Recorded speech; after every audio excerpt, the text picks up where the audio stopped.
Hello everyone. तो आज का हमारा टॉपिक है बहुत ही important, AI can replace humans. क्या एआई ह्यूमंस को रिप्लेस कर सकता है? तो देखिए, एक सिंपल सा कॉन्सेप्ट है, ह्यूमंस ने एआई को बनाया है, एआई ने ह्यूमंस को नहीं बनाया है। तो इसका मतलब है ह्यूमंस को कभी भी एआई रिप्लेस नहीं कर सकता है, क्योंकि एआई एक टूल है जो कि हम बात करें तो कुछ जॉब्स को कम कर सकता है। अब हम बात करते हैं कि कौन कौन सी ऐसी जॉब्स हैं जिनको एआई कम कर सकता है आने वाले टाइम के अंदर।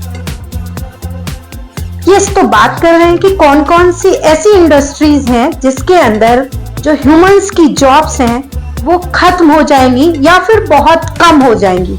तो सबसे पहले बात करें, जैसे कस्टमर सर्विस टायर 1 सपोर्ट होता है, जिसमें चैट एजेंट्स हो गए, जिसमें आप आज देख रहे हैं खुद भी कि आपको अगर 1 बजे रात को चैट करना है तो ऑटोमेटिकली आप जो है उस चैट से कनेक्ट हो जाते हैं। मतलब 24/7 आपको अवेलेबिलिटी मिल रही है कि आपका रेस्पॉन्स, आपके कोई क्विज होता है, कोई क्वेश्चन होता है, तो आपको थ्रू चैट्स वो सर्विस अवेलेबल हो गई। मतलब कस्टमर सर्विस जो होगी, सर्विसेज वो कम हो जाएंगी।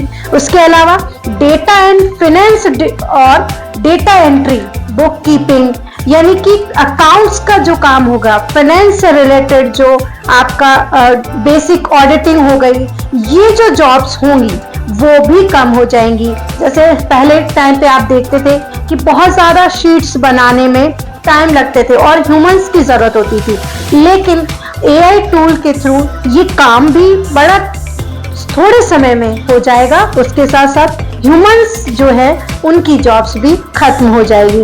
उसके अलावा हम बात करते हैं टेक्निकल, अभी जो वर्ल्ड है जिसके अंदर कोडिंग हो गई, सॉफ्टवेयर रेस्टिंग हो गई, and there is also retail cashiers. Retail के अंदर जो कैशियर्स होंगे वो उनकी जॉब्स भी एआई की वजह से क्या हो जाएगी, कम हो जाएगी। अब हम बात करते हैं सबसे इंपॉर्टेंट चीज कि ऐसे कौन कौन से सेक्टर्स हैं, कौन कौन सी ऐसी जगह हैं जहां पर ह्यूमंस को कभी भी एआई के थ्रू रिप्लेस नहीं किया जा सकता, मतलब कि उनकी जॉब्स कभी भी नहीं घट सकती। जैसे बात करते हैं कि अगर हम टेक्नोलॉजी को क्रिएट करने की बात करते हैं, नए सॉफ्टवेयर डेवलपमेंट की बात करते हैं, तो ऐसी कंडीशन में ह्यूमंस ही उनको क्रिएट कर सकते हैं। मतलब new innovation only can be done through humans, not AI.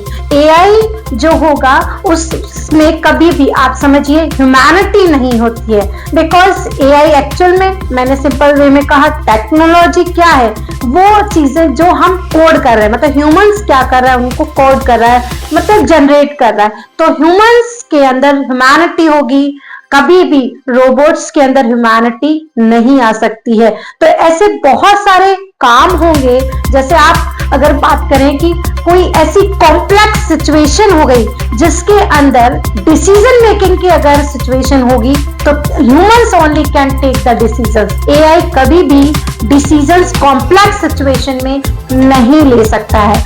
उसके साथ साथ बात करते हैं कि कभी भी इमोशनली ह्यूमंस जिस तरीके से अपने आप को एक्सप्रेस करते हैं अकॉर्डिंग टू द सिचुएशन, वैसे एआई कभी भी रिप्लेस यानी कि उस जगह पर अपने आप को रिप्रेजेंट नहीं कर सकता है। तो बहुत सारे लोगों का ये डिबेट का भी पॉइंट है कि आने वाले समय में ह्यूमंस को पूरी तरीके से एआई रिप्लेस कर देगा। तो इसका एक सिंपल सा पॉइंट है, AI can not replace humans but only assist humans. That means जो बेसिक, अब सबसे बड़ी बात करते हैं कि जो बेसिक जॉब्स होंगी उनको एआई क्या होगा, कम कर देगा, या ऑलमोस्ट। आज घर में भी देखो आप तो एआई जनरेटेड आपके रोबोट आ गए जो मोपिंग का काम कर रहे हैं ना। तो रोबोट्स जो होंगे वो यानी कि जो लोअर हम कैटेगरी के वर्क कह सकते हैं, वो ऑलमोस्ट उनके वर्कर्स को जॉब्स नहीं मिलेंगी, उनका काम जो होगा वो खत्म हो जाएगा। लेकिन असिस्ट करने वालों की संख्या तो इंक्रीज होगी, क्योंकि जैसे जैसे टेक्नोलॉजी बढ़ेगी तो टेक्नोलॉजी को असिस्ट करने के लिए या फिर उनको रिपेयर करने के लिए टेक्नीशियन की जो जरूरत होगी वो भी इंक्रीज होगी। तो आई होप आज का जो आपको टॉपिक था वो बहुत अच्छे से क्लियर हुआ हो। हम नेक्स्ट टॉपिक और एक लेंगे जिसके ऊपर हम डिस्कशन आपसे करेंगे। Thank you.